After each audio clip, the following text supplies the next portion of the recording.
Hello guys! Welcome back to my channel, and for today's video, i-share ko po sa inyo ang mga requirements kung kayo po ay magpapa-enroll na ng inyong mga bata, anak, pamangkin, pinsan, or kung sino man pong inyong i-enroll sa public school. So dahil malapit na po ang enrollment, ito po ay gaganapin sa June 9 to 13. Mas maganda na alam na po natin, mas maaga pa lang kung ano-ano na ba yung mga requirements na kailangan natin ihanda kapag tayo ay magpapa-enroll na.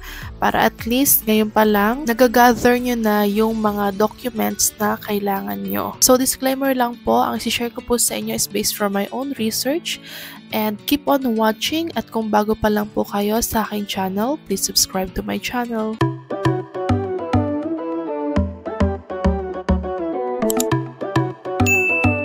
So let's start sa kindergarten. So ang first requirement po ay ang photocopy of birth certificate. So mas maganda kung ito po ay PSA na. Pero kung wala pa pong PSA, okay lang po yung color green na birth certificate. Photocopy lang po or Xerox.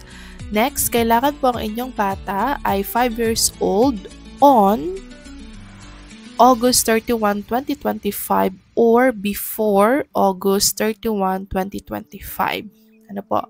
Kasi meron po siyang age requirements. So next naman po is Accomplished Basic Education Enrollment Form or BEEF. So next naman po is for grade 1, 7, and 11. So una, kailangan po ulit meron kayo photocopy of birth certificate. So again, mas maganda kung PSA na po yung inyong ipapasa. Para po ito sa grade 1, kailangan meron po kayong kindergarten report card or ECCD checklist. So ito po ay binibigay ng kindergarten teachers. So next naman, para po sa grade 7 and grade 11, dapat meron po kayong SF9.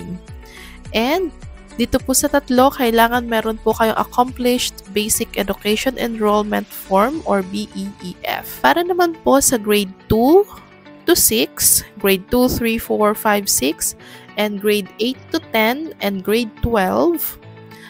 SF9 po ulit ang kailangan. Ito po yung Learner's Report Card na kukunin nyo po doon sa inyong previous teacher.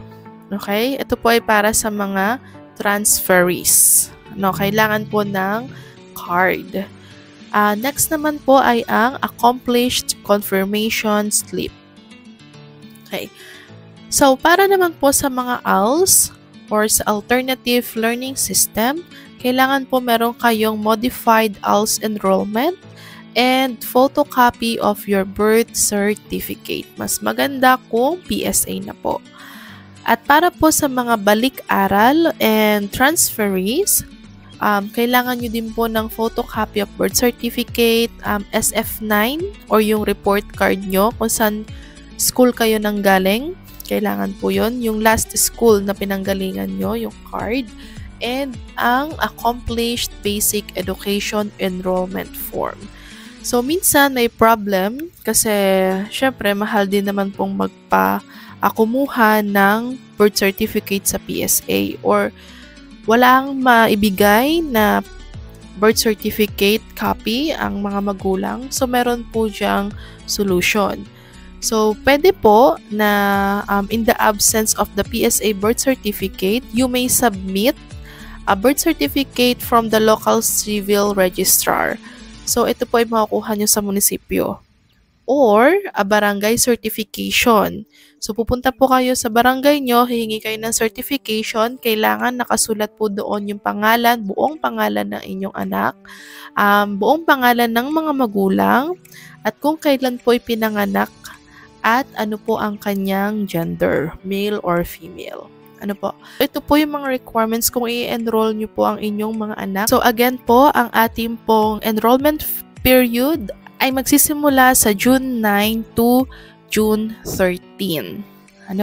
So mas maganda ay makuha nyo na po itong mga copying ito para di na po kayo ganun ka-hassle kapag malapit na po yung enrollment.